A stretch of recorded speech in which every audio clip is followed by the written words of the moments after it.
Yo, I'm not. I'm not. I'm not over exaggerating or being dramatic. as soon as I sat down, my fucking neighbor started blowing leaves. Do you hear that? Do you hear the machinery? What a fucking cunt.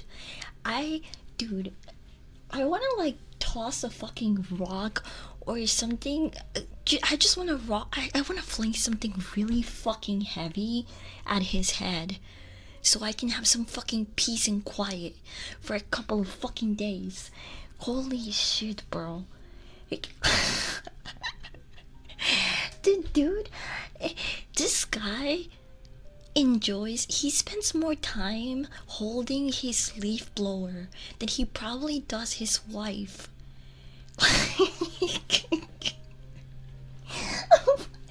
It's, I don't know why, it's always my fucking luck, bro. I'm just like, oh, this stream's gonna be really nice and comfy and chill, and I'm gonna be reading a kind of a fucked up book, but I could fall asleep to this shit. Not the fucking leaf blower, though. Fucking shit. Ain't no fucking way. Hi, Gloop. Hi, Gloop. Hi, Forsaken. Hi, Salty. Welcome in. Hi, Side. Hi, Mind Powers. Love you too, Stinky. Awesome, super epic Freddy. Welcome in. Hi, Coop. Hi, Coop. Coop drip. Burning Boil? Burning Boil? Welcome in. Hi, Side. Hi, Fox. Welcome. Hi, Grim. Hi, Kobak. Hi, Kobak. Welcome. I'm gonna change the scene now, okay?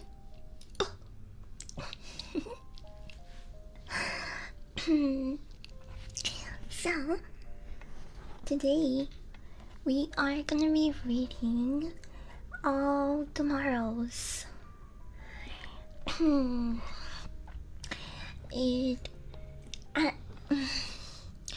I don't know if all of the pictures in this book are appropriate for stream. I do physically have the book, which is why sorry, dry throat. I haven't even smoked anything, but it's really hot. It's really hot in my room. So I'm guessing the air is really dry too.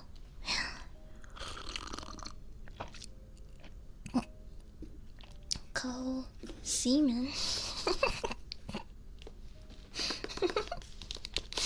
I didn't even realize his fucking last name has the word semen in it. I guess I'm not that big of a gooner as some of you guys. How do you guys notice that right away? Bro, I didn't even notice his last name had semen in it until just now. And I've had this book next to me on the stand for like a freaking month now. Never even realized that. Hi, Salty. Welcome in. Also, thank you for the resub. I hope you've been doing good.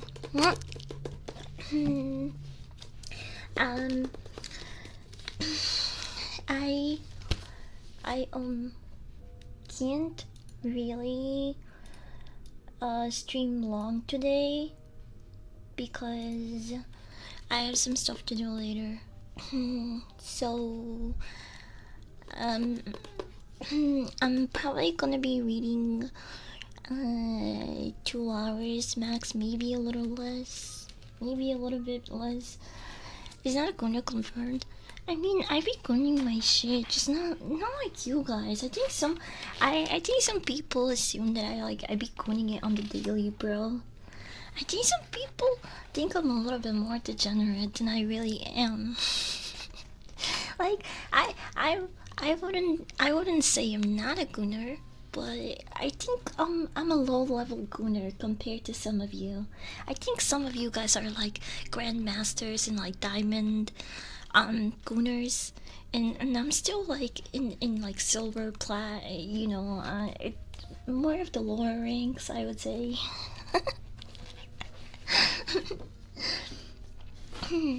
Okay, the book here.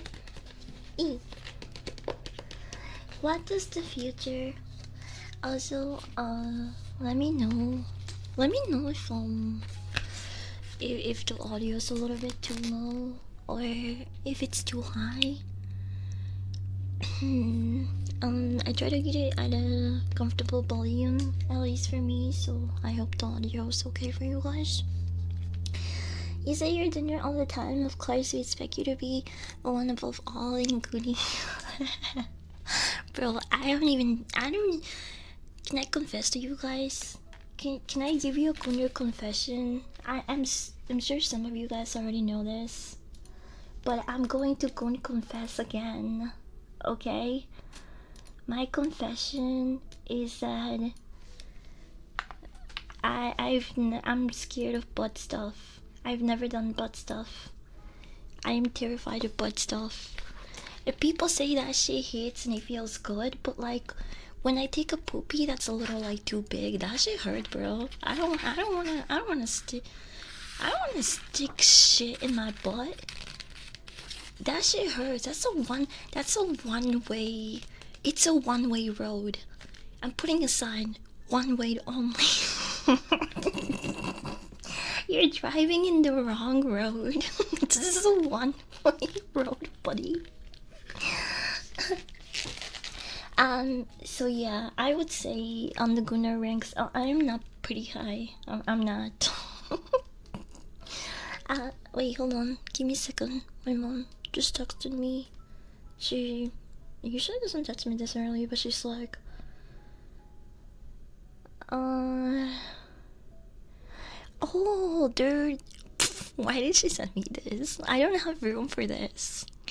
My mom said there's a lady on your street giving away a foosball table. Could you send me a picture? Does she want me to get it? Like, do you want this?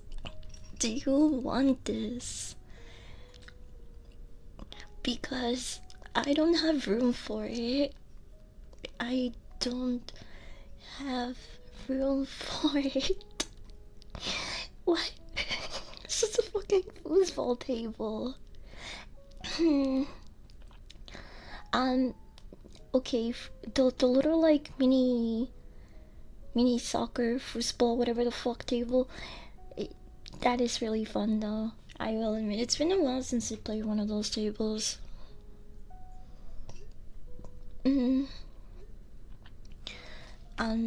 I asked her if she wants it. I mean, I could pick it up for her, but I don't want to keep that in my house.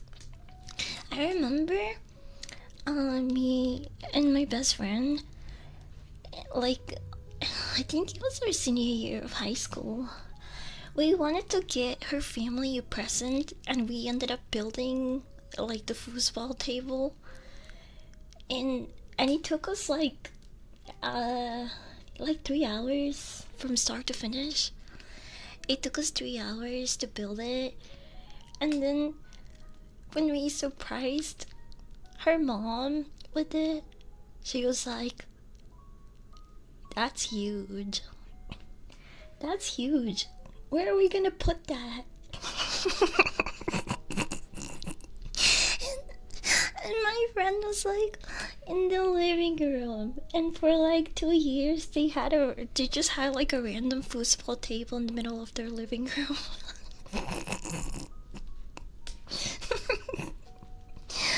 I hope I hope they got some use.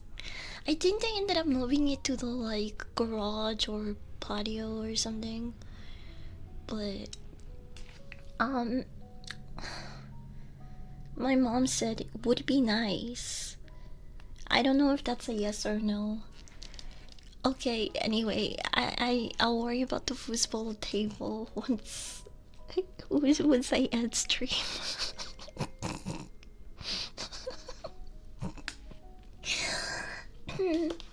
I would absolutely take it if someone was selling one by me.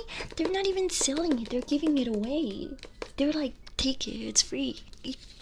These people probably don't have room for it either.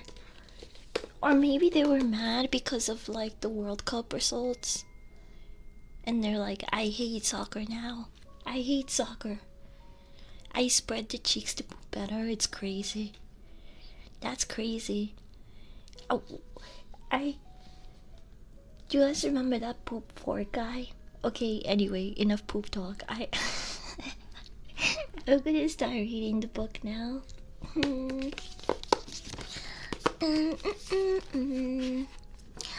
What does the future hold for the evolution of our species? Prepare to embark on a speculative odyssey in all of tomorrows, an extraordinary exploitation of all the potentials and pitfalls of human evolution. In this visionary classic, author and artist C.M. Koseman, I hate you guys, Koseman, imagines how life would be shaped by genetic manipulation, alien intervention, and relentless forces of evolutionary change. From the colonization of Mars to the ultimate destiny of humanity,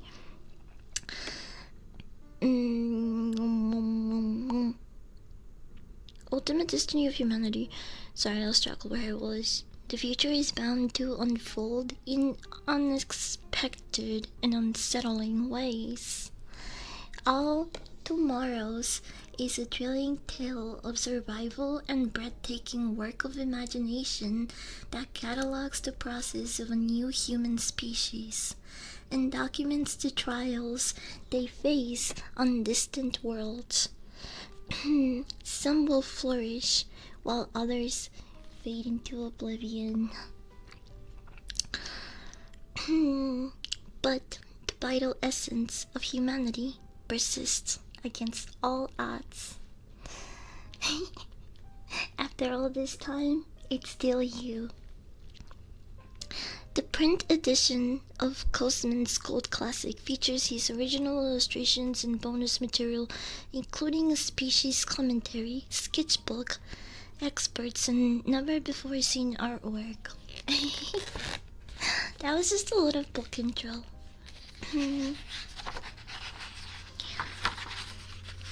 The myriad species and misfortunes of men. The Young Adventure books would make a comeback.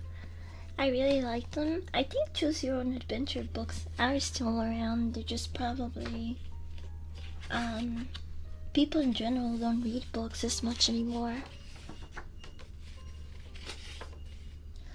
Lineage timeline. Oh, they have a little timeline here. Humans and Martians bred, and they made star people. And then the star people colonized other places, and then they made a bunch of human hybrids. Let's start from the beginning.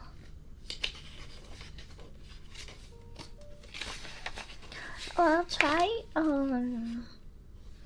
I should have hooked up my webcam for this.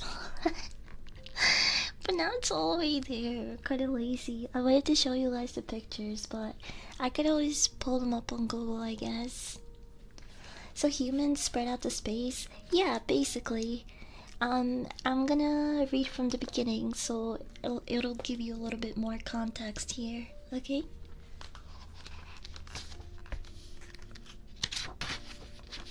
To Mars. After millennia of terrestrial foreplay, mankind's noteworthy achievements began with its political unification and the gradual colonization of Mars. While the technology to colonize the world had existed for some time, the necessary steps were not taken due to political bickering, shifting agendas, and the sheer inertia of comfortable industrial civilization. Wait, hold on.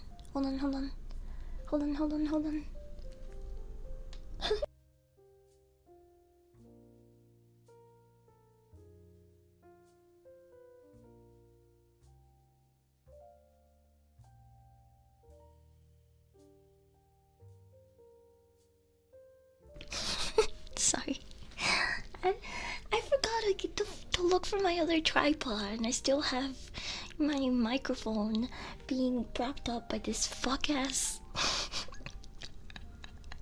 by this fuck ass tripod. I'm so sorry. I just forgot. I forgot. I swear it's here somewhere. Get your lazy dog ass up and get your webcam. Oh my god, ruining this for me. Mods, kill that guy. Mods, shoot him. Shoot him in the balls. Can a dog be a little lazy? I don't want to be a dog with motion. I want to be a dog that barely that barely moves, that barely has any motion. Mods, don't touch me. Now I know that's reverse psychology. They want to get touched so bad. You want to be touched so bad, bro. Don't lie. Not falling for that. Mods, don't touch them. Okay, wait. I'm gonna restart. I'm gonna start again. Okay, I'm gonna start again. After millennia of terrestrial foreplay, mankind's noteworthy achievements began with its political unification and the gradual colonization of Mars. While the technology to colonize this world had existed for some time, the necessary steps were not taken due to political bickering, shifting agendas, and the sheer inertia of comfortable industrial civilization. Only when the risks clearly began to present themselves and Earth's environment began to buckle under the strain of 12 billion industrialized souls did mankind finally take the momentous task. Over the decades, traveling to the latter, settling on Mars had been envisioned as quick, relatively easy affairs, complicated but feasible and manageable in short term. As push finally came to shove, it became clear that this was not the case. Hi, Coffee. Welcome in. Also, hi, Jello Bear.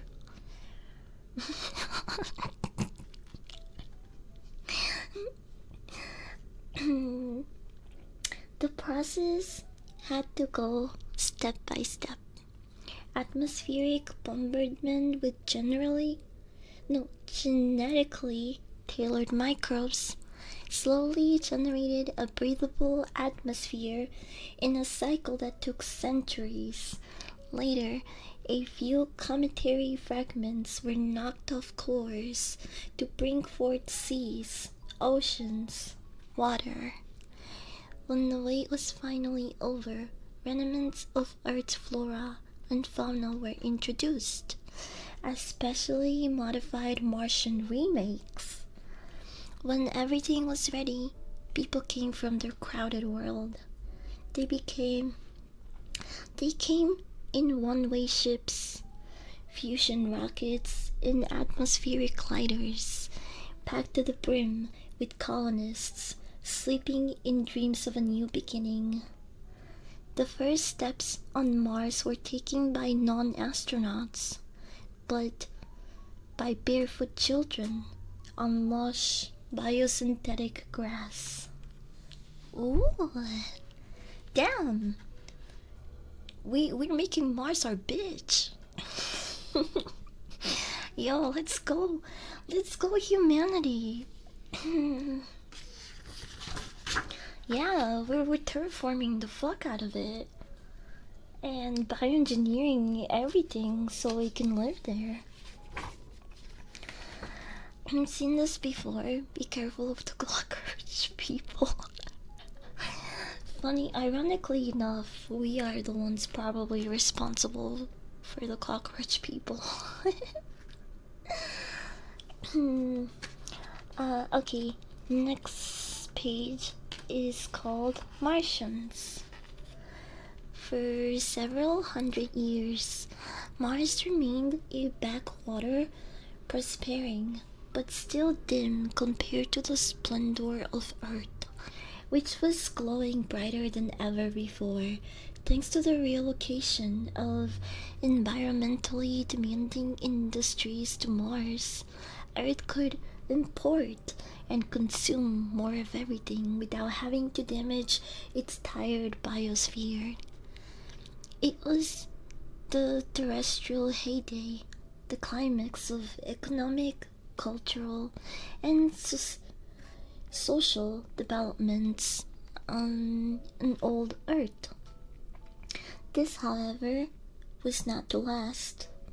Like the gradual separation of America from its old world founders, the governments of Mars adopted a new Martian identity. They declared political independence and called themselves Marinarians.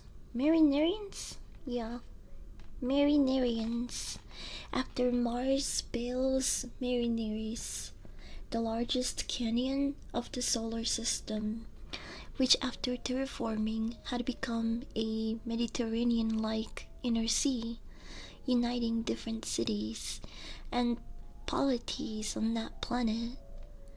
The difference between Earth and Mars was not only political. A few generations in less gravity had given the new Marinarians a spindly, light frame that would have looked surreal in their old home. This, combined with a certain amount of genetic engineering, took their separation to a new level.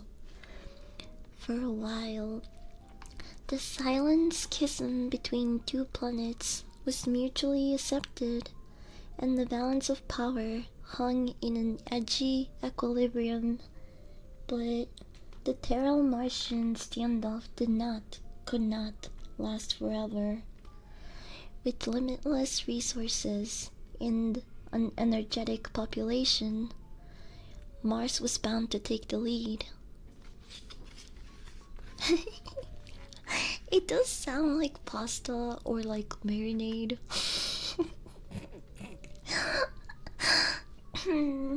My fat ass is struggling with this word because I keep thinking about food or like Mediterranean food.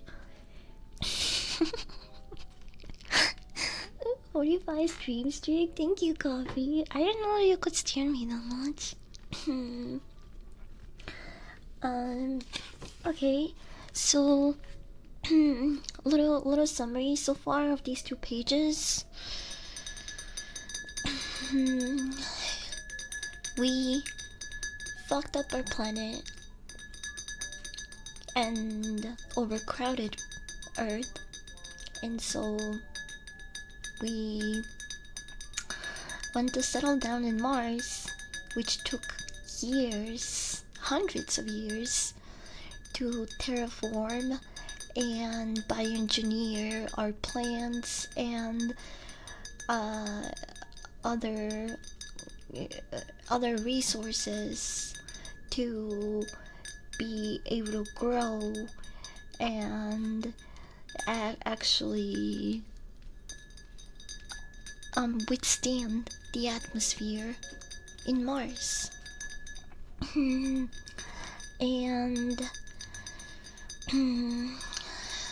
we made Mars our bitch, but then eventually the people that were born in Mars were different than humans. As the years went on, they kind of evolved into it says here they had something about their spine being really different. It says they have Marinarians had a spindly light frame that would have looked surreal in their old home. They don't in this chapter they don't have a picture of the Martians fully. It's just like a little self-portrait.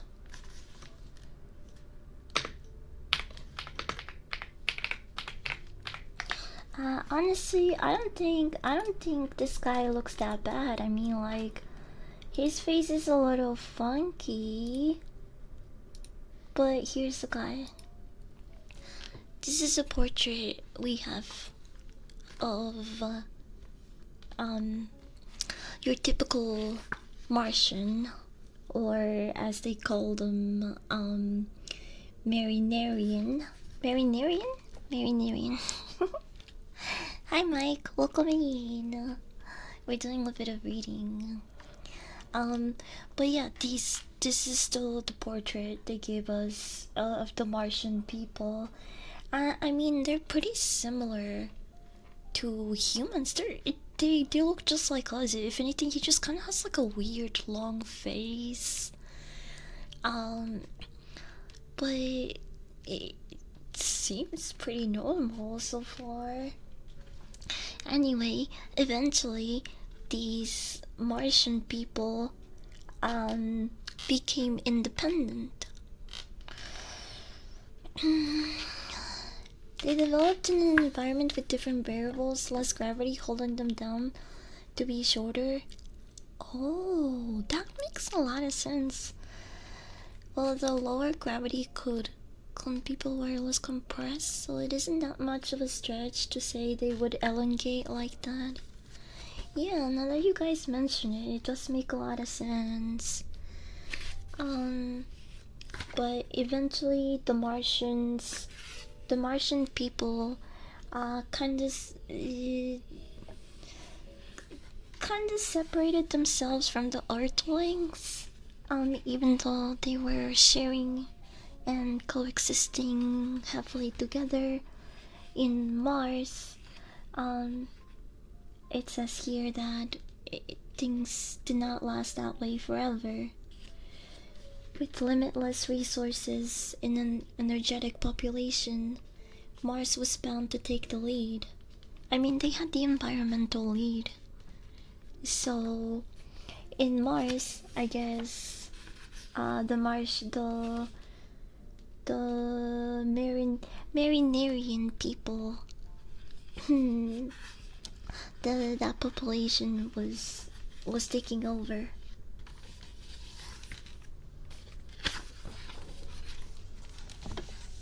There is another book that explores that too. It's called The Expanse. Is it by the same author or someone else? Beautiful Squidward mixed with crimson tea. Wait, you can read? Yeah, I can read. This dog knows a couple of tricks, okay? Contrary to popular belief, I can read. Except, I can read. I don't know how you guys think my reading is, but I feel like I can't read as fast as some people.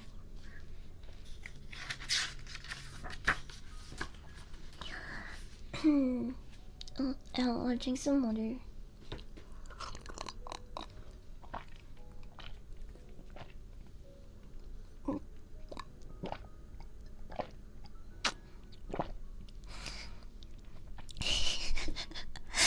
Imagine to call someone from the moon night and they're like, hey, that's a slur we use over here. That's a slur we use around here. The fuck did you call me, buddy?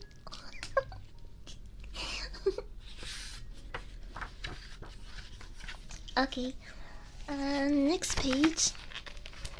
Civil War.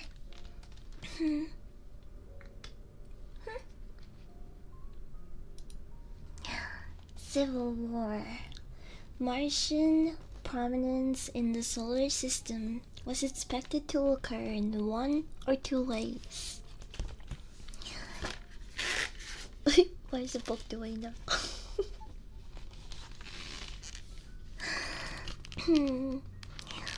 Either through long-term economic gain or by a much shorter but painful armed conflict.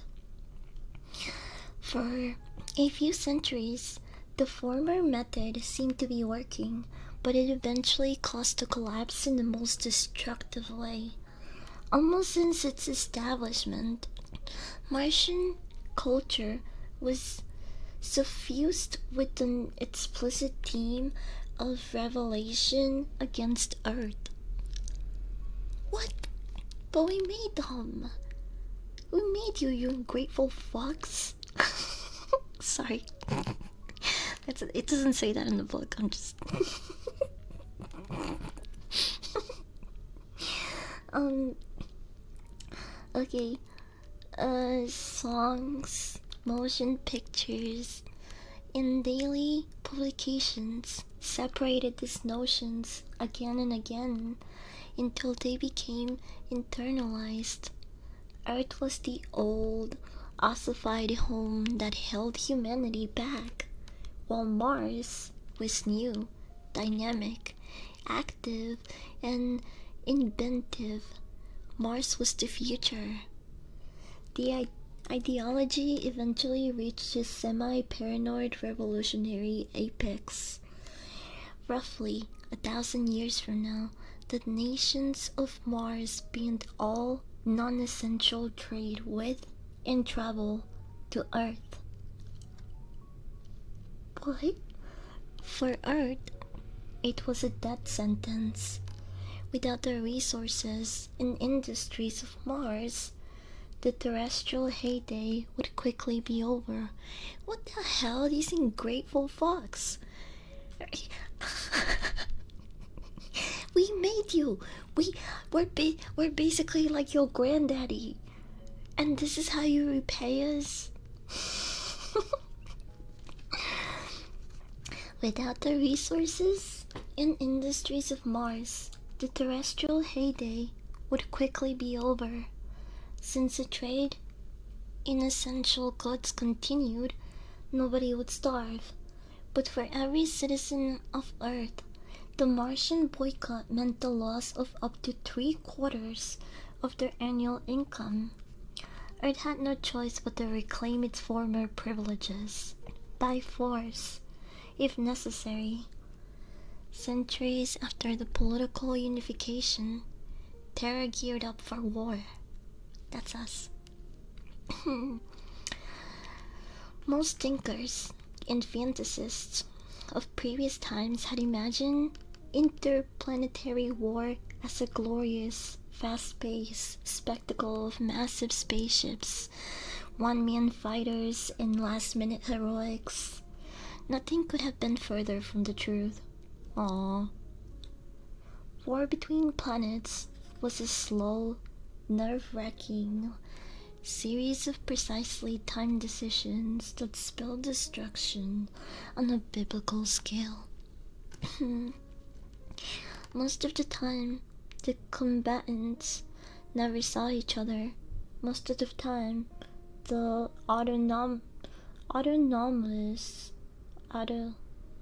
autonomous machines programmed to maximize damage to the other side while trying to last a little longer. Such a conflict caused horrendous destruction on both sides.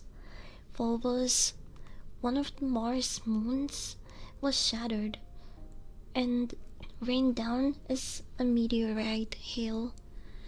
Earth received a polar impact that killed off 1/3 of its population. Barely escaping mutual extinction, the people of Earth and Mars made peace and reforged a unified solar system. It cost them more than 8 billion souls.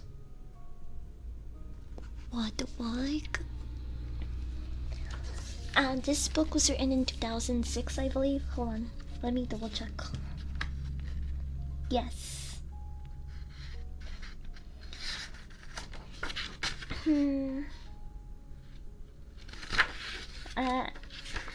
Actually might be as early as 2020. Oh wait, sorry, 2005. But this specific version of it was published in 2006. Warhammer 40k is just space racism. Oh, so it's pretty realistic, huh? I really do feel like this is some shit that would happen for real. Yeah. It does seem like it. We are so fucking retarded though. We made all of these amazing societal technological advances. We started a whole fucking race of people that were born and raised in Mars, and we ended up fighting each other. We ended up fighting each other.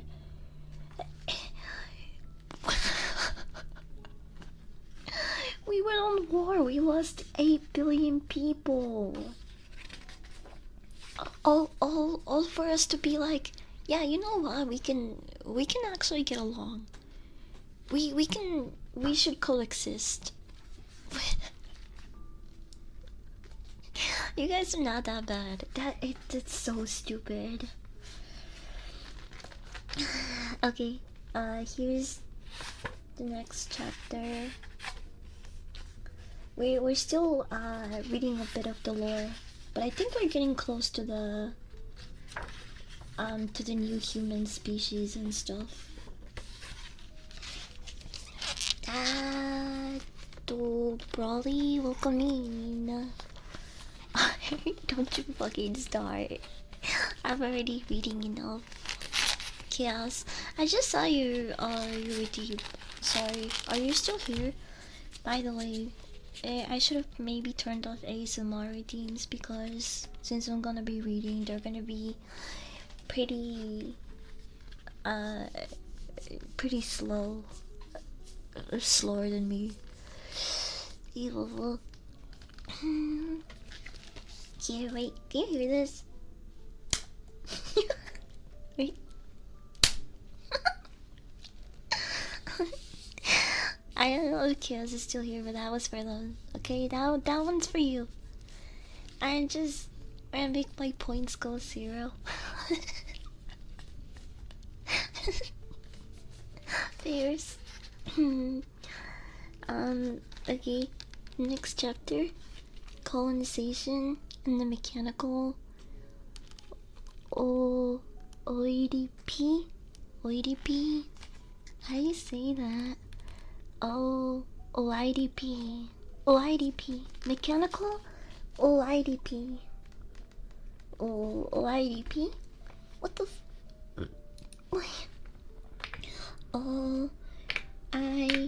OIDP. I don't know what this word means. OIDP is the Latin genitive singular form of Oedipus. Oh, okay. Okay.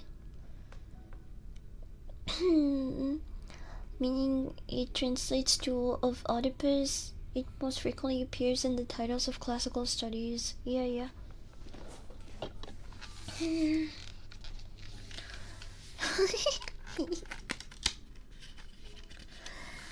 Okay. Even for the star people, interplanetary. By the way, star people are the new human race that came from Martians and humans. I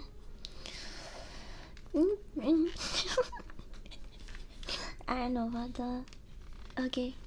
Even for the star people, interplanetary travel was a monumental task.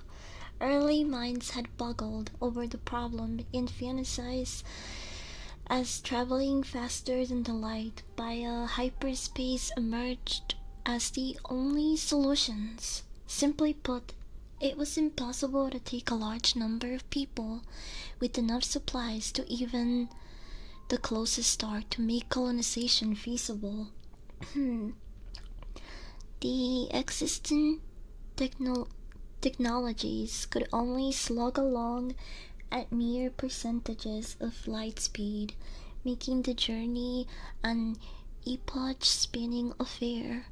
Enormous generation ships were conceived or even built, but these succumbed to technical difficulties or onboard anarchy after a few generations. The solution onboard anarchy. Like, they're killing themselves in the ship. They've been there so long.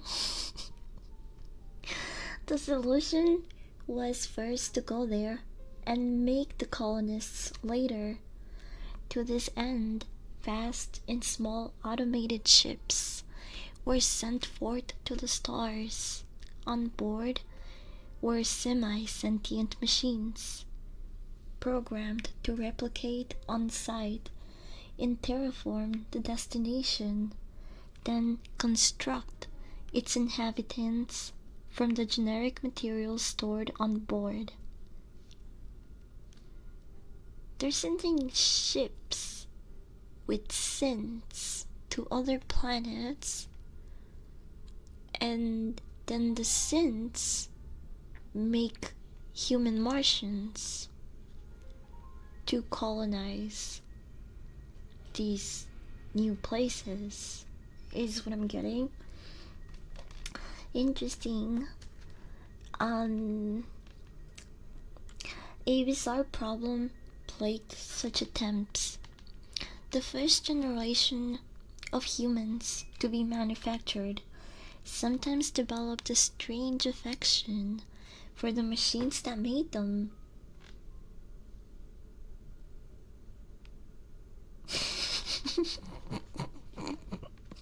Classic.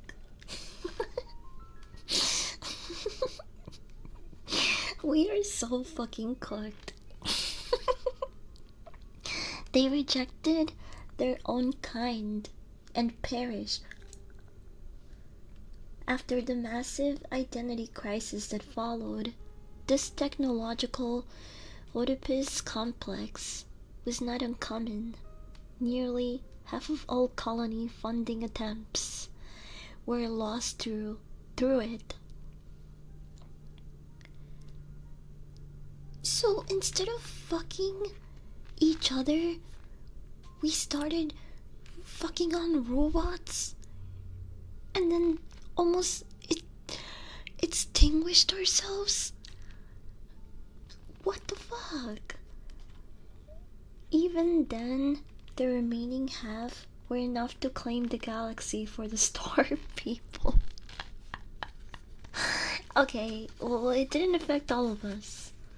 At least some people fucking rolled up their sleeves and actually colonized these planets. We got here some fucking clinker lovers that said fuck all that and just ceased to exist. They wanted to fuck the robots so bad we wiped ourselves out. That's so on brand. That's literally what's gonna happen to us now with all the fucking like AI waifus and fucking realistic sex dolls and robots and maids and all that crap. Robots are less problematic. I beg to differ. My fucking computer gives me shit all the time. I hate my computer. This bitch causes most of my problems. I don't believe that. That's propaganda. That's clinker lover propaganda. I'm not gonna fall for.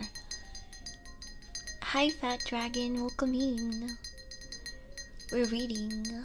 Yeah, this is my first time reading this series. It's really interesting. Bubble break. Oh, we're taking a hit. Let's take a hit, yeah. I think the next chapter. Oh, actually, we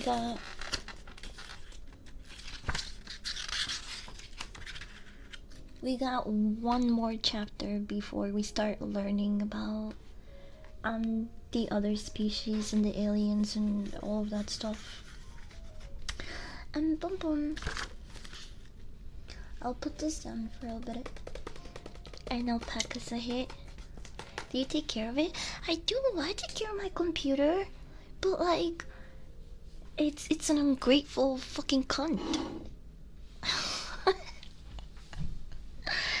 I'm sorry, computer. Please please don't crap yourself. Please, please, please. I love you so much.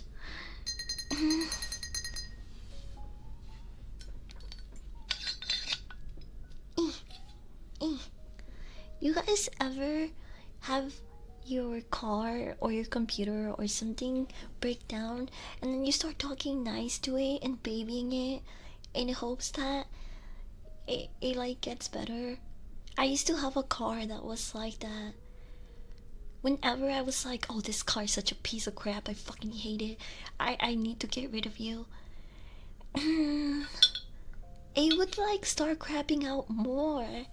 And when I would sweet baby talk it and be like, oh my gosh, you're doing so good lately, you haven't broken down in like a month, you're such a good car.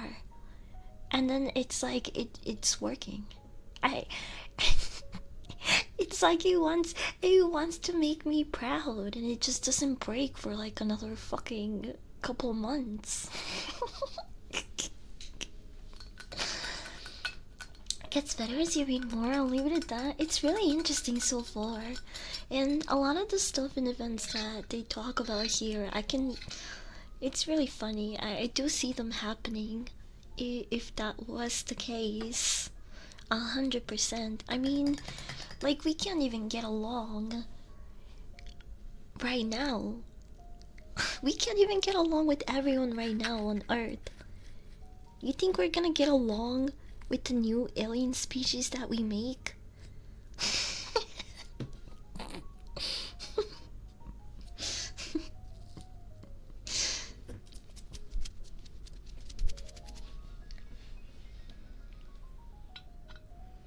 I refuse to get along with Argentinians though. I'm part of the problem.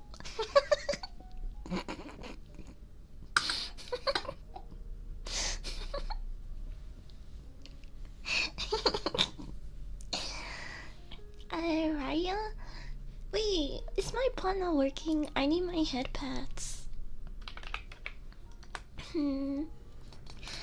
I tear my stuff open and fix it. I keep the baby talk for the Karens. Karens scare me. Why would you baby talk them? Most of us would fuck them the moment they let us. Hey, you're not still talking about Argentinians, right? I'm kidding. I know you're not. I'm not pro Dark Floors, but I do think we'll unite real quick against the common enemy. I would hope so. I would really hope so. Did you guys hear that? Did you guys hear that James Franco thinks aliens are stalking him or some shit? I heard that, like, Polymarket posted the news earlier, like yesterday, and I was like, what the fuck? Yo, is he like losing it? And then hours later he dropped some sort of video saying, oh, here's the proof, and he was just like some fucking goofy ass dude in a costume. I think he's just promoting a movie. I thought he was. It would have been funnier if he was having like a breakdown, or like if aliens. Okay, it wouldn't be funny if actual aliens were stalking him and we didn't believe him. That would be kind of scary. But it just turned out to be some fucking publicity stunt, and I'm just like, you're so annoying, dude.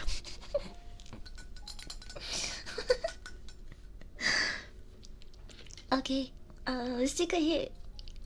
You wanna shotgun this? You wanna hit the pong first? Hold on, I gotta get closer. Cause I'm having the girls hold it for us. It would have been funnier if he was having a breakdown. We are cooked. Okay, don't lie. You guys laugh at my breakdowns all the time. Breakdowns are funny, okay? Unless the person is like really. You know what? I'm just gonna shut up.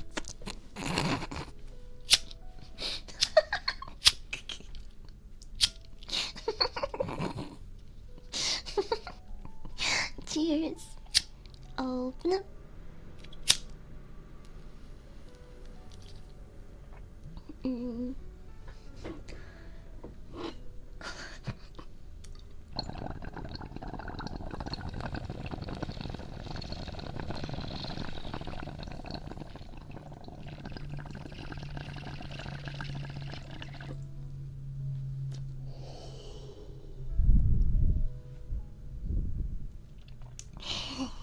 Speedy poop. Speedy poop.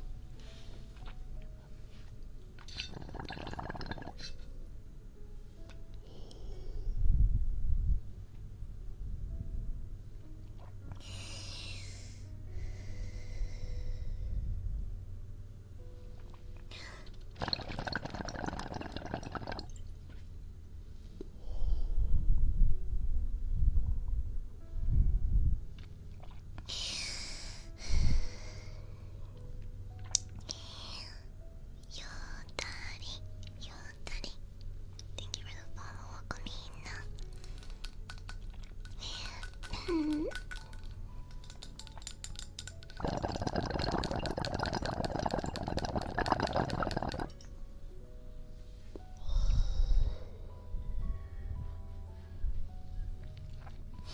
Is this Skibidi Poop?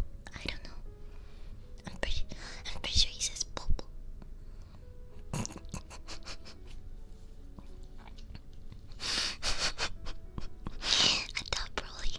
thought Broly was calling me fat.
Mm.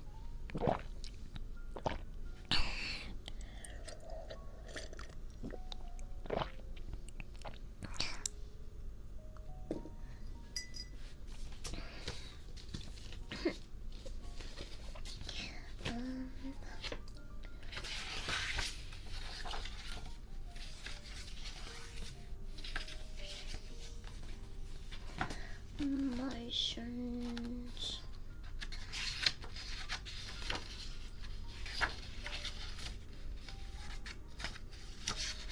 Huh? Civil War? Wait. Sorry. I just realized I skipped a page. I fucking skipped a page. I skipped a page. I skipped a page that was stuck to the last one that we just read. Whoops.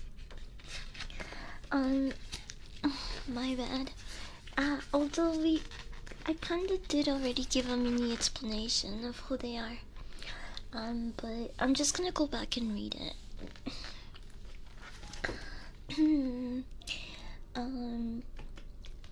Okay. Small recap and context. We use up too many resources on Earth. Everything, the quality, resources, just all go down, and it's really crowded. So we sent people over to Mars, terraform it. Takes hundreds of years to bioengineer our plants and crops and resources, but we eventually do it. We start a whole new race of people over there, which are now the Martians. The Martians and the Earthlings, they, live happily for a couple of 100 years. Then they get tired of each other because we just can't seem to get along. And we go on this huge war. A war where combined we lose 8 billion people. And in this page, they talk about star people. The survivors of the war between Mars and Earth agreed that massive changes were necessary to ensure that such war never occurred again.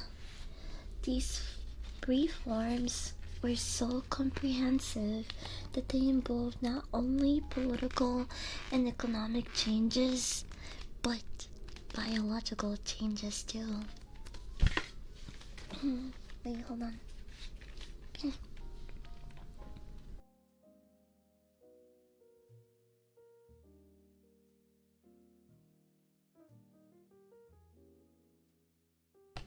Okay.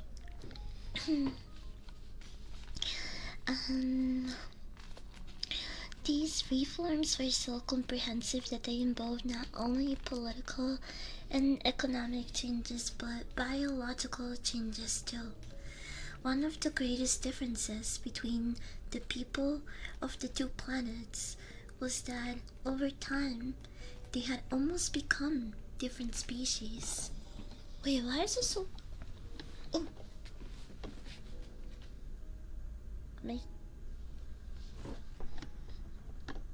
My tracking was talking. I don't know what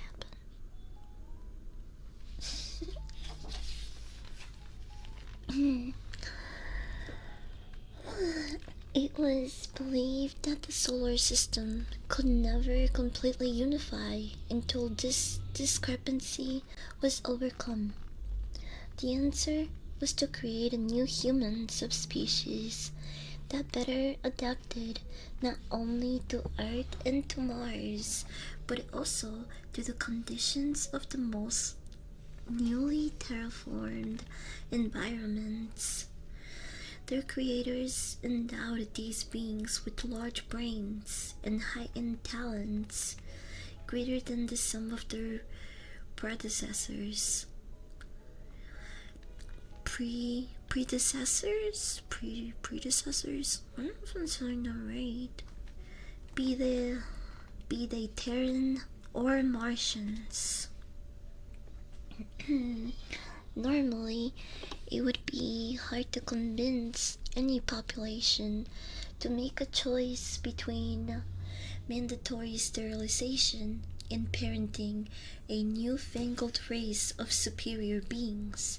However, memories of the war were still painful, were still painfully fresh, and for the emergency, survival committees were ruling Earth and Mars. Such radical measures were easier to enforce and implement. Any resistance to the birth of the new species did not extend beyond muted complaints or trivial strikes.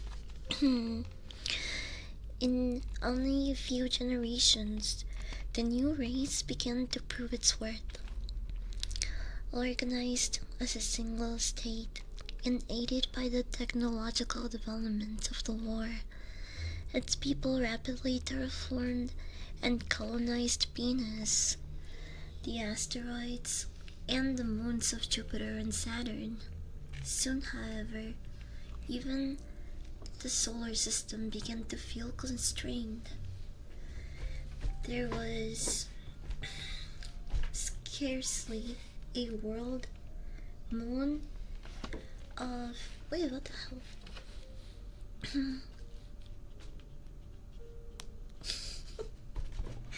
Oh, that's why. Maybe I should use it like this. Yeah. Well. Where was I?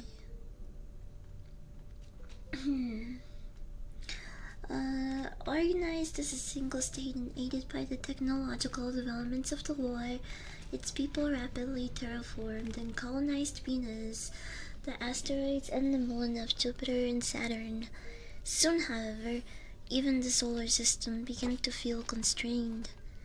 There was scarcely a world, moon, and planetesimal devoid of human inhibition.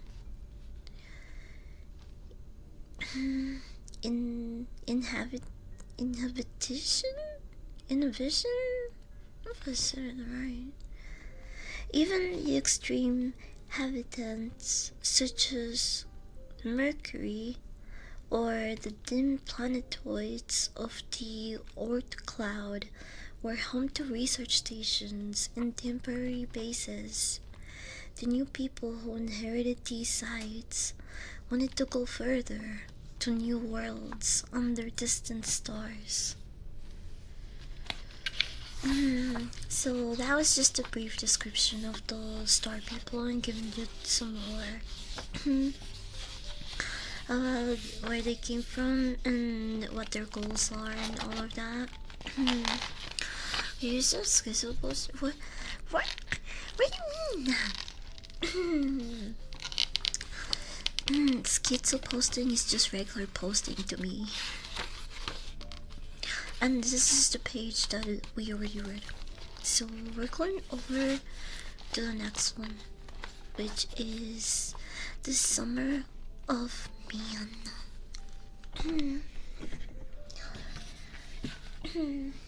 AKA White Boy Summer.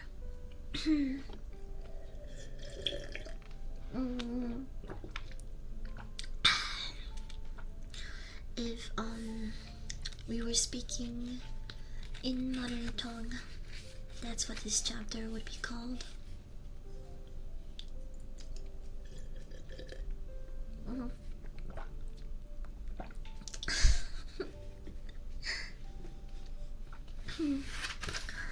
The Summer of Man. Right after mankind's colonization of the galaxy came in the first true golden age. Reared by machine prophets, The survivors of the Oedipal plague built civilizations that equaled and even surpassed their forebears on Earth's ancient solar system. The diffusion across the heavens did not mean a loss of unity. Across the skies, hold on.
Sorry.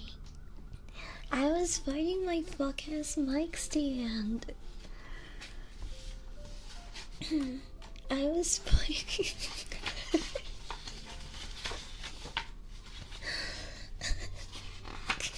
My bad.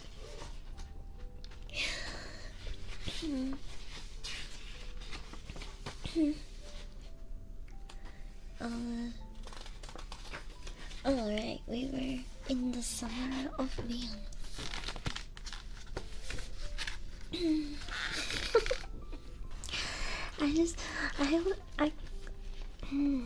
I kept getting rage baited by it because it was like wobbling weird and it kept covering my mouth and it just kept fucking up my tracking and just making my model like freeze up. So I moved it around and I started like almost wrestling with it. Anyway, let me just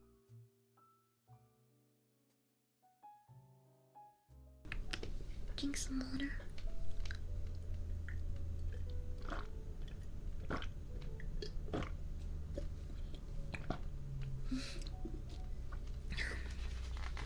Where did I leave off? You know why? I'm just gonna start all over the page. The Summer of Man. Right after mankind's colonization of the galaxy came the first true golden age.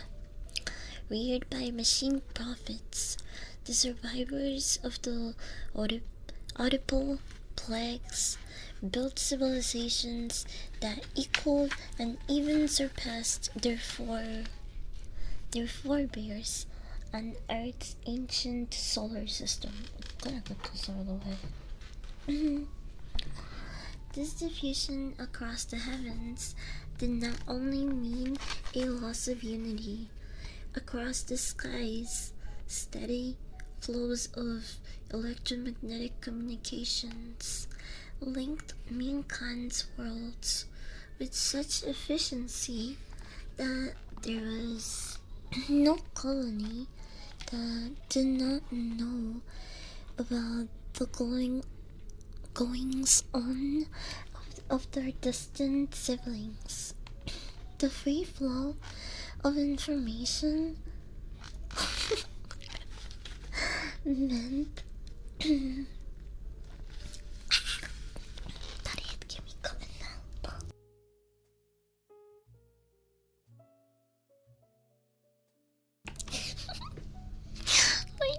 my mouth is so dry now. It was just one hit.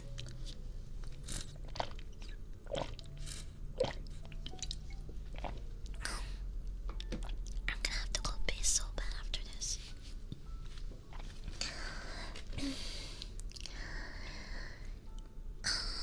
This division across the heavens did not mean the loss of unity. Across the skies, steady flows of electromagnetic communication linked mankind's worlds with such efficiency that there was no colony that did not know about the goings on of her distant siblings. The free flow. The free flow. What is more comfortable, by the way? Is it like a lower pitch or whisper better when I'm reading, or should I just keep reading in my normal tone? I feel like the way I adjust the mic, I'm a little bit closer to it, so I feel like I have to speak a little lower. Hi Waffle, welcome in. Welcome. Yeah, I live in a very busy street. So you always hear cars or sirens. Where was I? Goings on of our distant siblings. The free flow of information meant, among other things, a vastly accelerated pace of technological growth. What could not be figured out in one world was solved by another, and any developments were quickly made known to all in the realm that spanned centuries of light. Not surprisingly, living standards rose to previously unimaginable levels. While this did not exactly mean a galactic utopia, it's safe to say that people of the colonized galaxy live lives in which labor, both menial and mental, was purely optional. Thanks to the richness of the heavens and the toil of machines, each individual had access to more material and greater cultural wealth than some entire nations in humanity's dim past. Oh damn! The galaxy was peaking here, huh? Must have been a nice time to be a Martian humanoid mixed everything. Must have been a good time to be around then. That connects to an even busier street. I always hear it on the main street every day. Oh, great, so my stream will feel just like at home. Hi Fast Flag, welcome in. Happy Tuesday. We were reading a bit of All Tomorrows. While all this development was going on, a curious phenomenon was observed. While alien life was abundant in the stars, no one had encountered any signs of true intelligence. Some attributed this to its overall scarceness, while others went as far as proposing that divine influence had given preferential treatment to humanity's worlds, resurrecting certain religious fallacies from Earth's distant past. Putting theories aside, one question still went unanswered. What would actually happen if mankind ever ran into its equals or superiors in space? This chapter gives us an image where we see two star people watching a holographic movie as they lounge under the remnants of their colonized world's indigenous flora. For them, it was a life of continual bliss. Cute.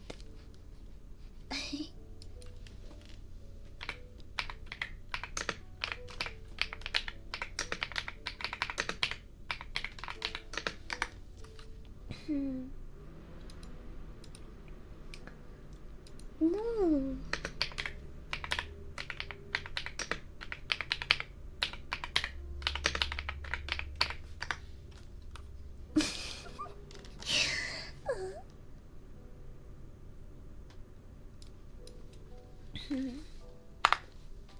That's not what I wanted.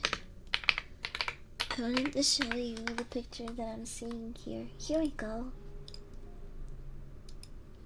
I found it. Hey, look.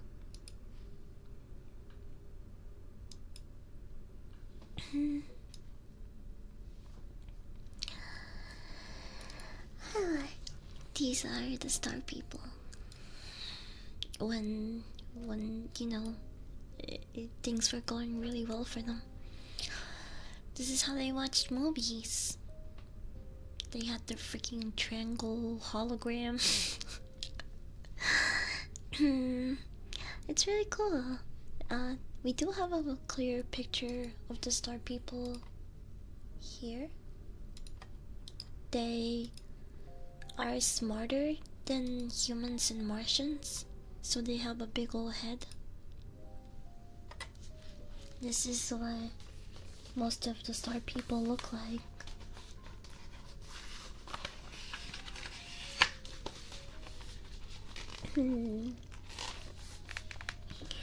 Okay. Next chapter. Well, page, more like that. I would slap the top of their heads. Yeah. You think it's hard or squishy?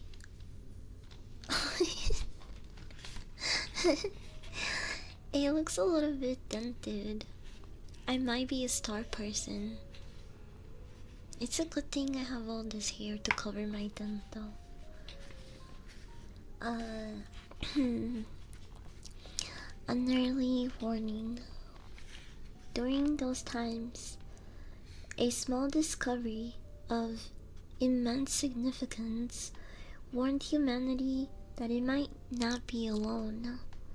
On a newly colonized world, engineers had stumbled across the fossilized remains of a puzzling creature, considered so because it was vexing evidence that animals from Earth had somehow inhabited this alien planet. Wait. Are you saying they found animal like DNA or remains that was similar to the animals on Earth?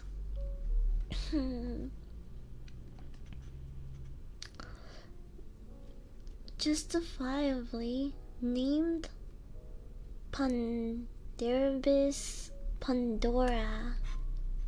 Panderibus Pandora. Whoa, these things are massive. Hi Snake, welcome in.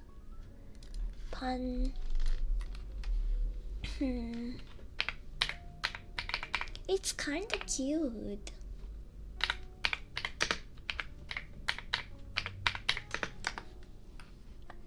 I mean, I don't know, am I crazy or is it kinda cute? Maybe it's because it's really big and fuzzy.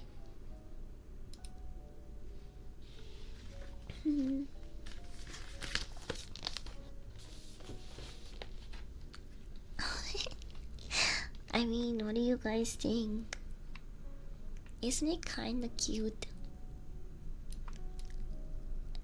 It's like a little huggable.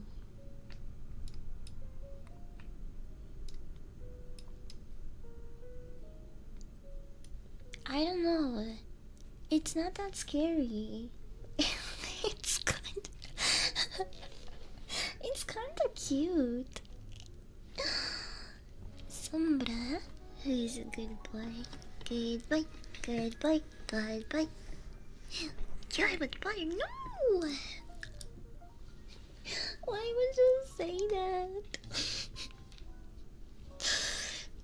Wood is crazy. Okay, you killed it. You ruined this for me. I thought it was like a cute thing that you could like maybe have like a pet. And there's some people here thinking about say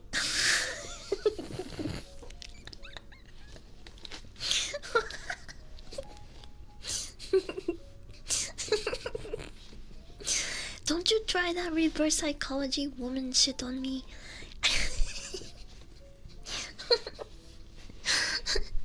Huggable. I'd rather have Freddy Krueger hug me. Freddy Krueger is a rapist. And he's ugly as fuck. You want a burned up rapist? You rather him hug you than this thing? Look at bro, he's just a little guy. He doesn't even look mad. He's just chilling. Bro is massive and can one-shot these fucking birds or things under it. But he's not. You know why? Because bro is cool as fuck. He's just a little guy. He's chill. He's just a big fussy guy. Or she. I don't know. He or she. But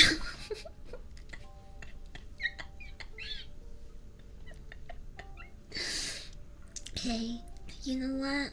I will knock it down.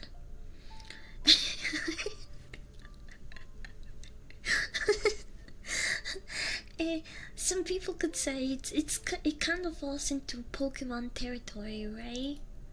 Right? And there is a lot of people that would fuck Pokemon, myself included. But only certain Pokemon.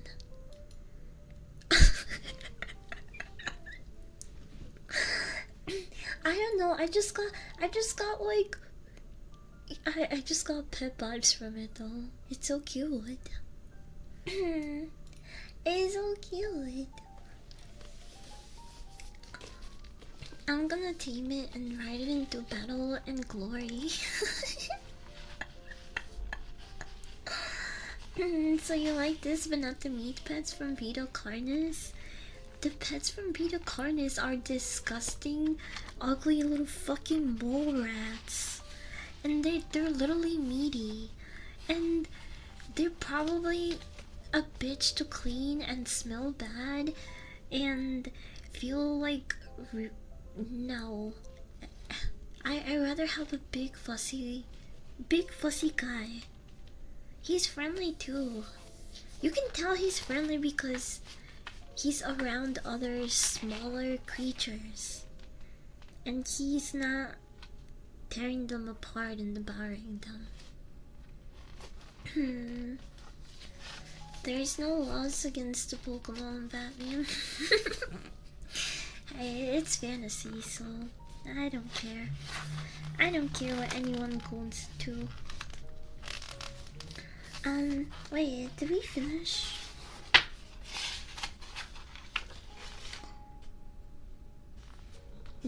No, I didn't finish. I got distracted by the big fussy thing.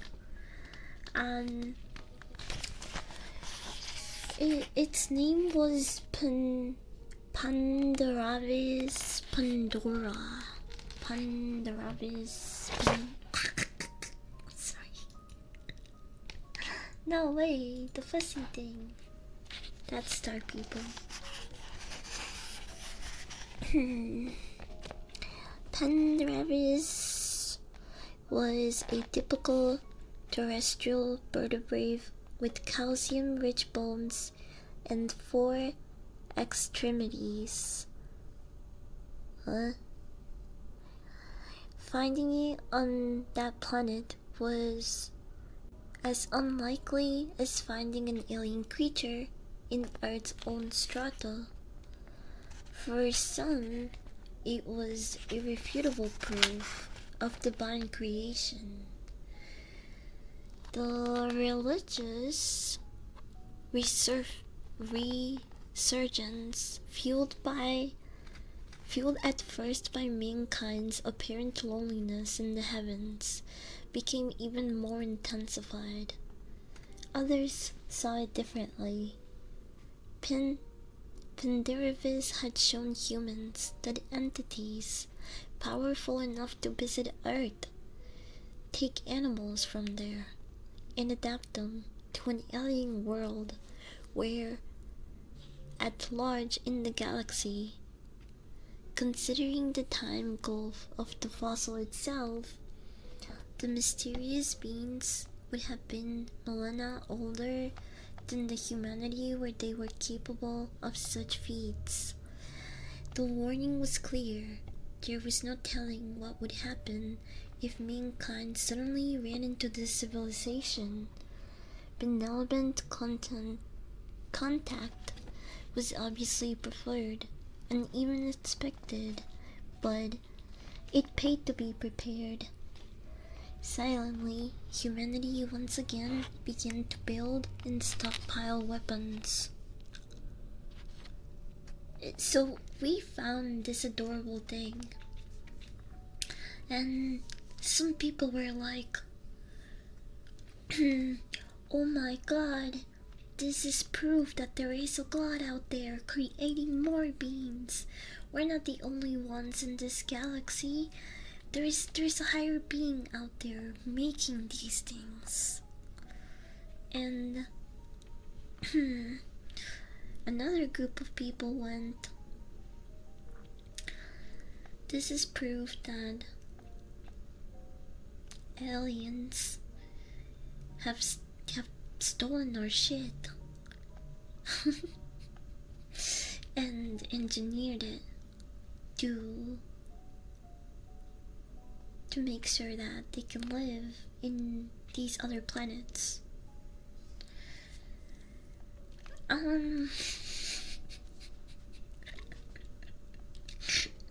So it went people basically started dividing their theories. It was religious or scientifical, which is it's pretty much how it is nowadays. You just gotta sprinkle in like a bunch of other topics and issues and politics. This is so on brand for us.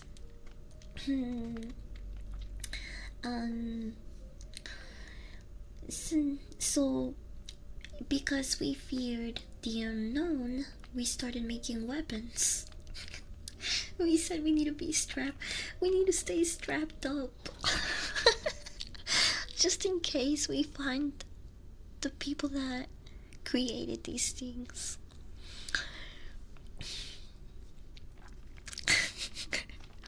I mean, it's okay. I will say it's a little bit better to be prepared than underprepared. You know, fairs.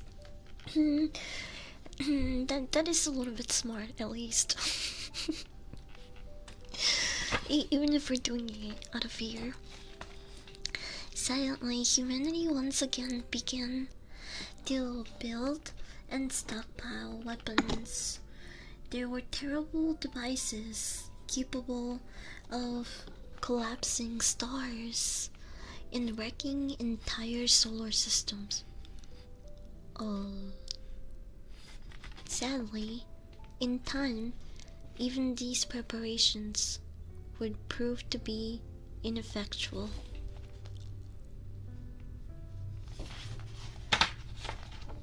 Oh. So we just fucked up again.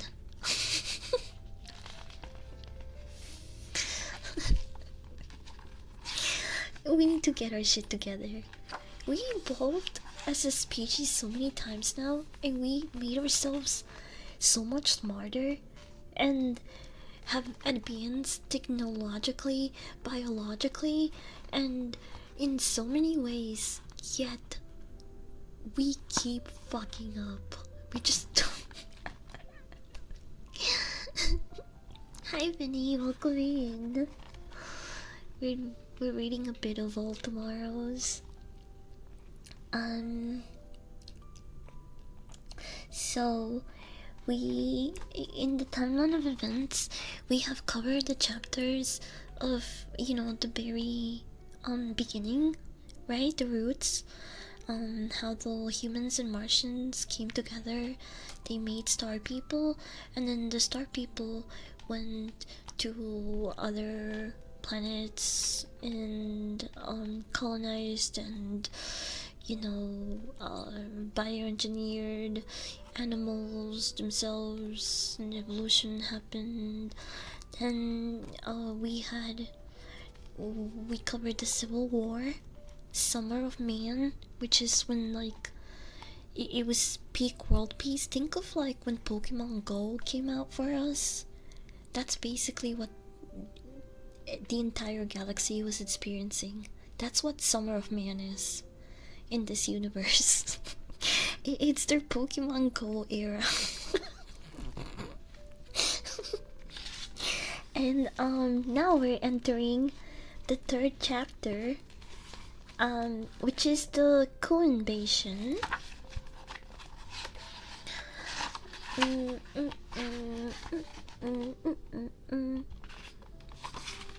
And here's when they start showing us pictures of a lot of the creatures. Again, the first one being the Ku. I think these alien creatures are the most influential in the series. So I'm pretty sure a lot of you, either through other media, memes, or just being chronically online, have probably seen this picture.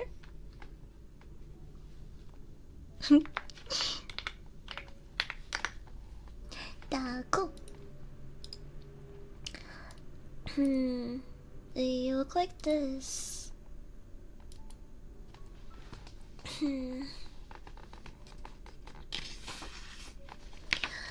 I'm confused. Are you talking about a movie or real shit? This is a fiction book. I'm reading a book. It's called All Tomorrows by C.M. Kosman.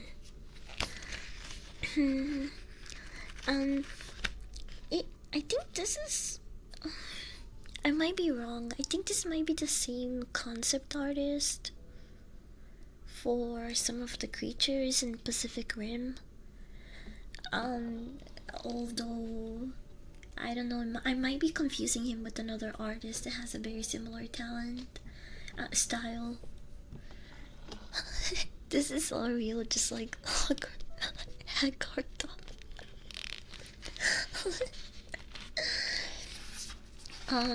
Anyway, this new chapter talks about the coup.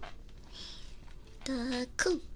You spell it, Q U. It's just 2 letters. The coup.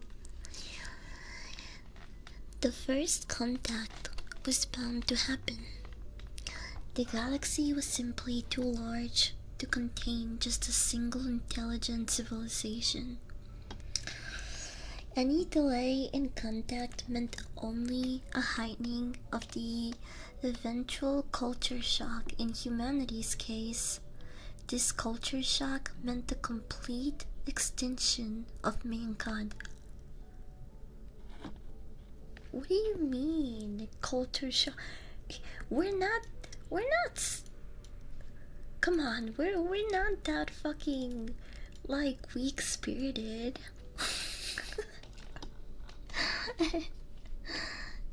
Oh wait, hold on. I'm gonna put this here. Oh, like cuckoo. Cool. Cute. Cute. I don't know how to say that. Okay. Any delay in contact meant only a heightening of the eventual culture shock. In humanity's case, this culture shock meant the complete extinction of mankind. As it had come to be known, almost 1 billion years old, the alien species known as the Ku were galactic nomads, traveling from one spiral arm to another in epoch-spanning migrations. During their travels, they constantly improved and changed themselves until they became masters of generic and nanotechnological manipulation. With this ability to control the material world, they assumed a religious, self-imposed mission to remake the universe. Powerful as gods, the Ku saw themselves as the divine harbingers of the future. That's what we thought we were. Oh no, this is gonna go so wrong.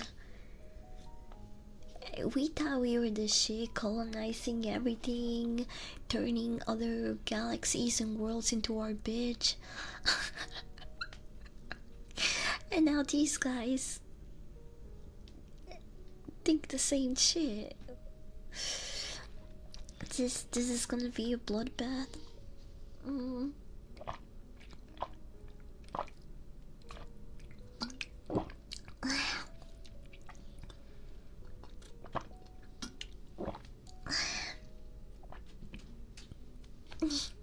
Me burp.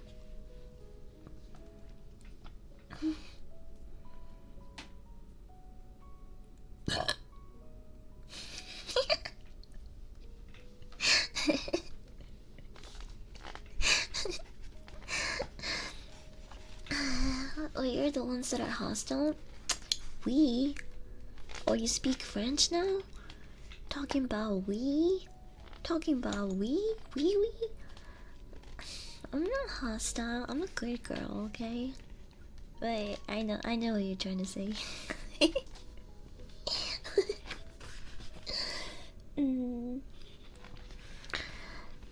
Where was I?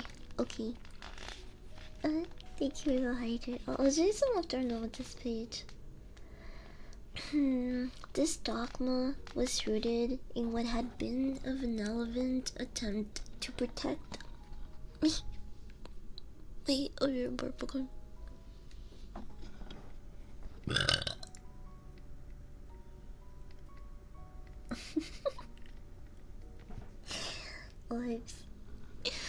that was all of it, I promise. This dogma was rooted in what had been a benevolent attempt to protect the species from its own power. However, blind, unquestioning obedience had made monsters of the cool. To them, humanity, with all of its relative glories, was nothing more than a transmutable subject. Within less than 1,000 years, every human world colonized by humans was destroyed, depopulated, or even worse, changed. Despite fervent rearmament, the colonies could achieve nothing against the invaders. Save for a few flashes of ephemeral resistance, humanity, once the ruler of the stars, was now extinct. Humans, however, were not. Oh my gosh. They raped us. They ended humanity as we know it. Bro, all of those struggles of fucking those centuries of war, all those technological and advances and and then these fuckers came and just killed all of us. They just, bro. The crazy part is that they didn't even like. We weren't even at their level. We barely even put up a fight, and we geared up like we were making weapons, and they just came and fucked our shit. We all died. We were not ready for this shit. Damn. What? That's insane. I mean, like, how many of them are there even? Because I thought we would have them beat by numbers. I guess even numbers is nothing if they have, like, I don't know, super bio weapons that just can take us in masses. Yeah, I guess quantities doesn't. It's kind of meaningless if we were massively underprepared.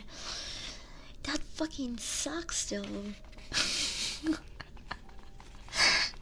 We were doing so good. There were some bad moments, but like, you know, I was rooting for us. Then these fuckers came and ruined our shit. Here's the next chapter. It's called Man Extinguished.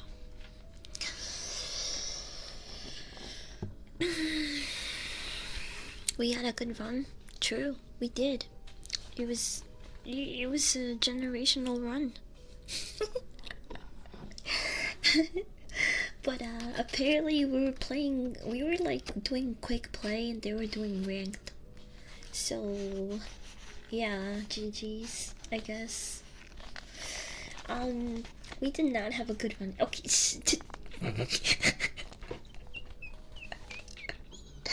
All the war and 8 billion people dead aside, okay? We had a pretty good run.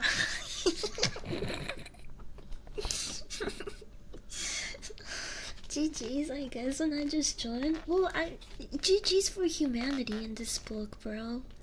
Not here. Although we are getting to almost 2 hours, which is crazy because I feel like we've only read, like, okay, let's see, 1, 2, 3, 4, 5, 6, 7, 8.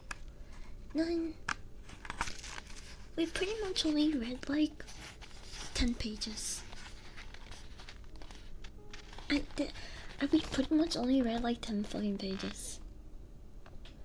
If I had a choice, I would volunteer for the alien sex camps. We made 2 wars go human. We lost in 10 pages. Yeah, bro, we were like a fucking low skill level shit. Apparently, like we thought we were that guy, you know. We thought we were that guy, and we were fucking owning shit, getting massive W's everywhere, colonizing these other planets, and all to just end up getting squashed by these ugly bug alien fucking looking things. My voice, what do you mean? Who the fuck even are you? I don't remember your username. Like, how are you gonna tell me that I changed or that I'm different? How do you fucking recognize you? Like, who the fuck even are you, bro? What the fuck? See, this is why Warhammer had the Emperor and his Primarchs. A hole is crazy. What the fuck? I'm about to see some fucked up shit. I never got into Outlast Trials. I should play it. Okay, next chapter. Man extinguished. The worlds of humanity. Gardens of terraformed paradise seemed strangely empty to the coup. Often there were no raw materials available other than people, their cities, and a few basic niches of ecology populated by genetically modified animals and plants from Earth. This was because humans had first erased the original alien ecologies to begin with, outraged by another species trying to remake the universe. The coup set forth to punish those infidels by using them as the building materials of their own vision. Wait, huh?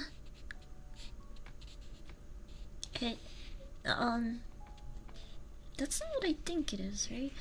While this led to a complete extinguishment of human sentience, it also saved the species by preserving its genetic heritage in a myriad strange new forms. Surrounded by Urset's humans now, in every guise from wild animals to pets to genetically modified tools, the coup reigned supreme for 40 million years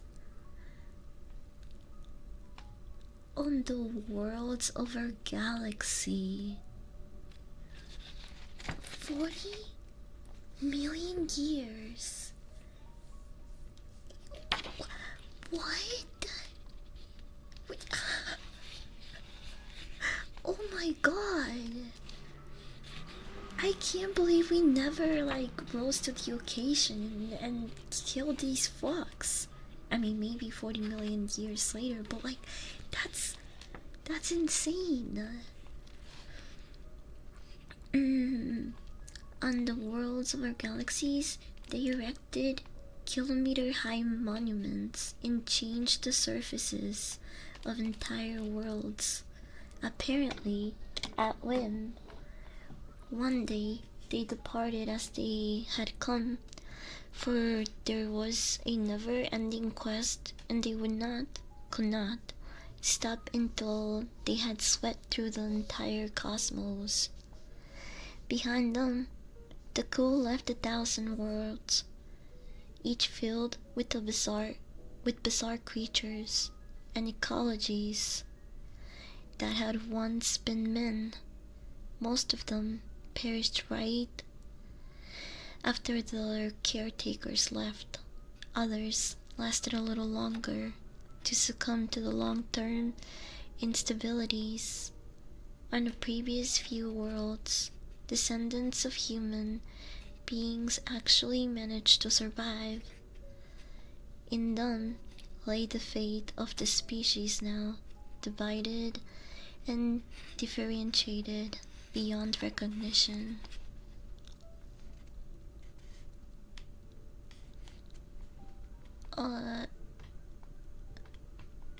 So they ran shit for 40 million years? We did not even defeat them. They just disappeared. They just fucked our shit for 40 million years and left. Here's a picture of a cool pyramid. Towers over a silent world that once housed 4 billion souls. Such structures were the hallmark of the Ku and could be seen on every habitable world they passed through. It just looks like a regular pyramid.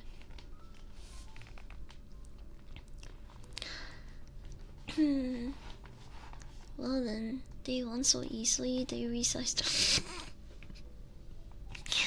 What's making me confused is like to just reshape humans. Yeah, basically. Because to them, we weren't perfect.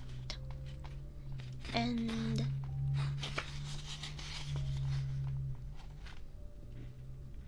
depending on what planet or galaxy you were,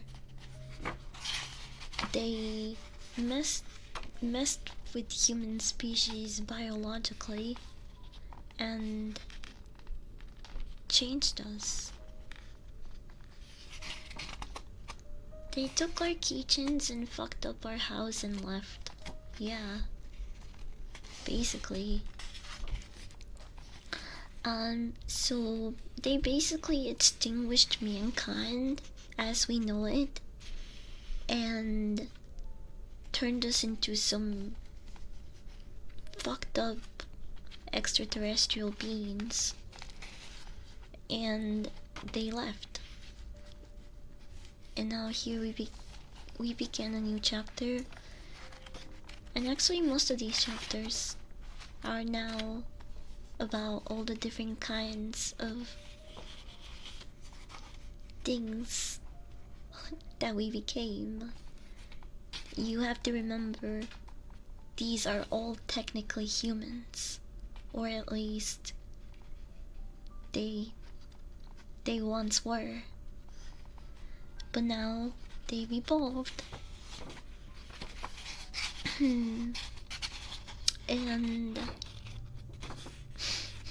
the first one is really, I don't know how to explain it. So I'm just gonna show you guys.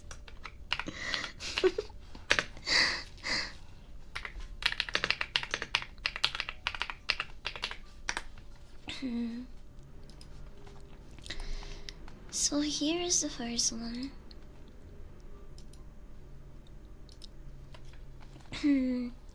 That we're gonna learn about. Twitch, please don't ban me. These are alien creatures, not whatever phallic thing they might resemble. This is supposed to be a horror book? Yeah, kinda. It's like horror sci-fi. Yeah, it's like horror sci-fi. Okay. These are two warm parents with their young. I don't know, which one do you guys think is the mom? I'm gonna say The mom is probably the one on the left because it's smaller and it also looks like it might have a vagina. I think the right is the dad just because it's taller, it's a little bit bigger, and it doesn't like have a slit. I mean, it has one. I don't know. They both do actually. They're just like, I don't know. Baby's not pictured. The baby is pictured. It's in the middle. He's right there. You don't see him? I think.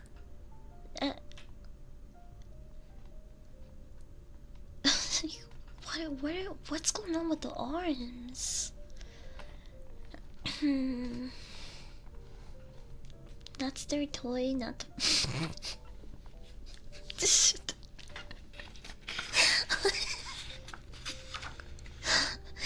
I'm telling you, the right is the mom. She impregnates the dad.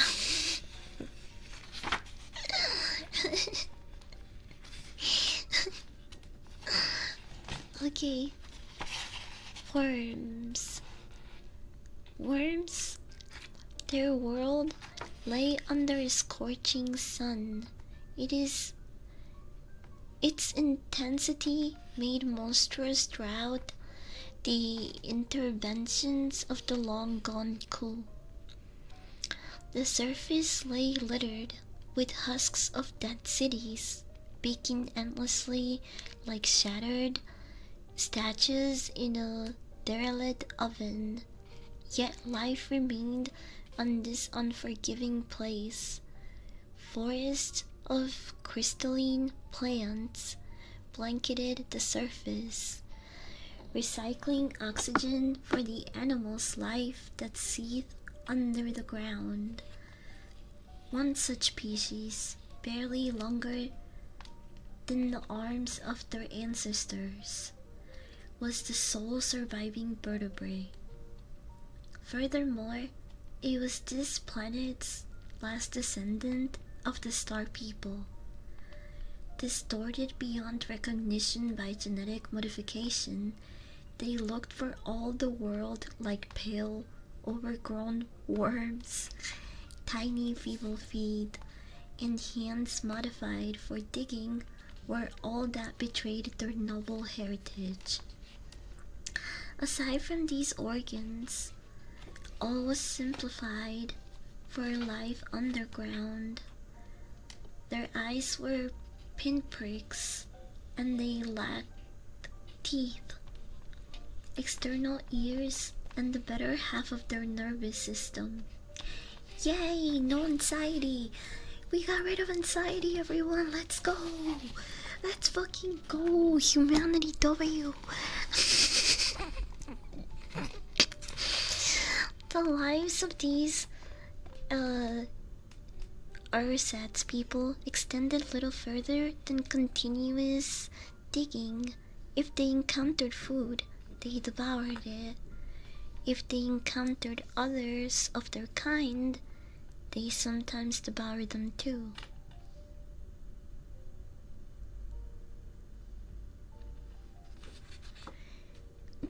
Okay.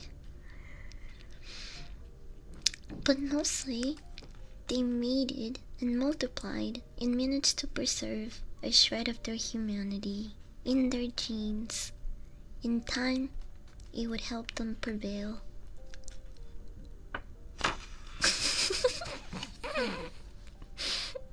Nice. Good for us. I'm proud of us.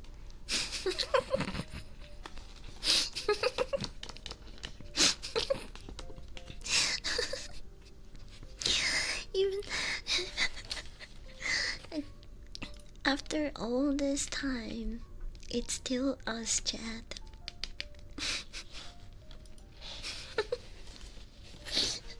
It was still us. Okay, I'm gonna stop here cause I don't wanna go over my stream time. I have some stuff to do. But I had a lot of fun reading this, and I hope you guys did too. Well, at least that you found it interesting. Let's take one more hit. Let's take one more hit. Boom, boom. I do want to. Oh, sorry. I'm still fighting my freaking my tripod. Let me put the bookmark here. The next chapter talks about a bean. No.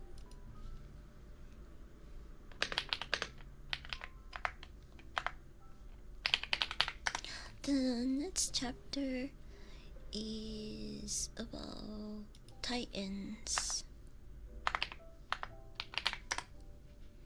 And in this chapter we look like this.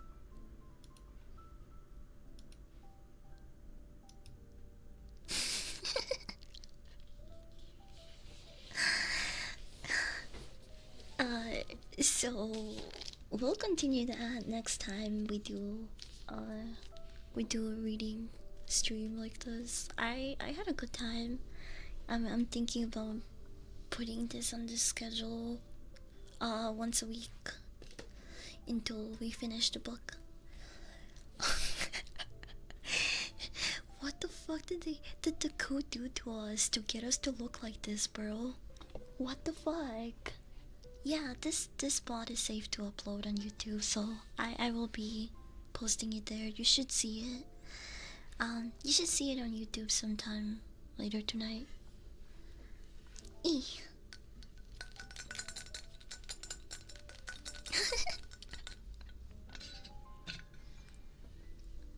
Damn, the alien pussy must be wild.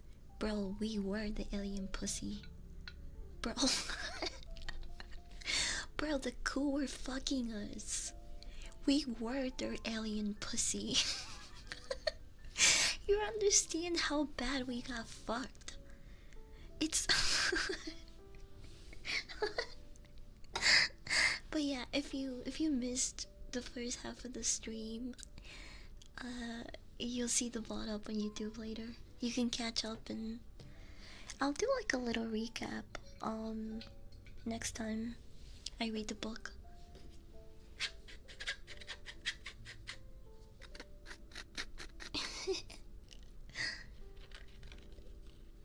They were getting our backs blown out. But we were the ones doing all the colonizing and raping first, okay? So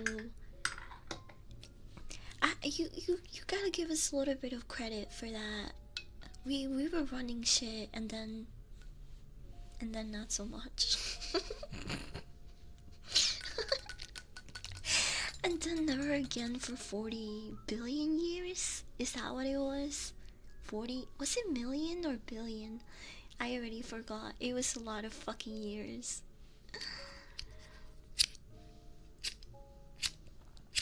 Cheers. Open up. I have like a very tiny piece of leg. I'm gonna speed run it.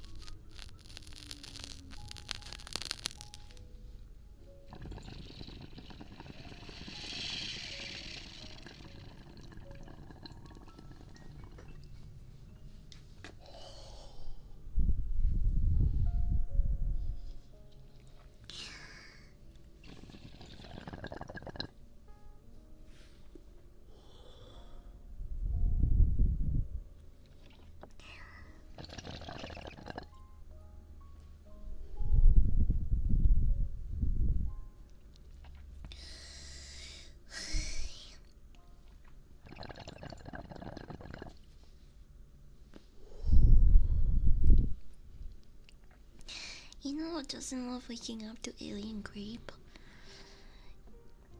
James Franco.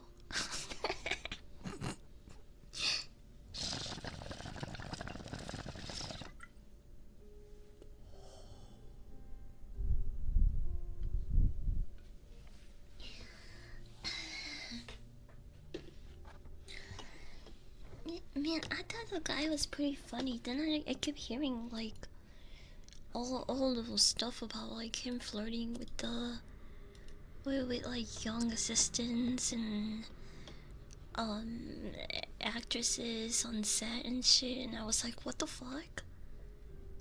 Wait, really? He's that super senior that only dates freshmen? It that sucks. Damn. Okay. Um.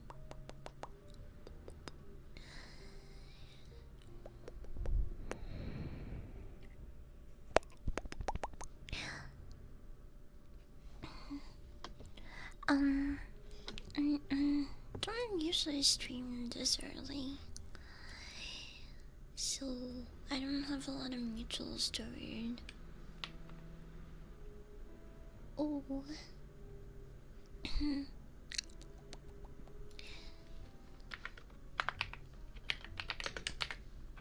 Ew.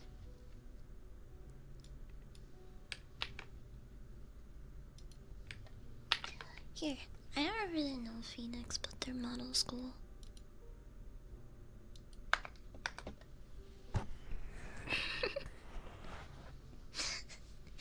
Anyway, I hope you guys enjoyed today's stream. I'm not streaming tomorrow, but I do stream Thursday. It's a surprise stream. Because I have several ideas and I need to just pick the one that I feel like doing that day. I think that's the best way to go about streams anyway. I just usually do things that I want to do and I like doing. So, we'll see. We'll see what I have cooked up for Thursday. I have a couple ideas. Bye everyone. Have a good rest of your Tuesday. Have a good rest of your Tuesday. I'll see you on Thursday. And if you missed the first half of the book reading, you can find it on the VOD channel later. Bye everyone. Say hi to Phoenix. I think they're doing like card ASMR. They're like opening packs and stuff. I see that now. They're doing like the VTuber pack. Okay, anyway, bye. Bye.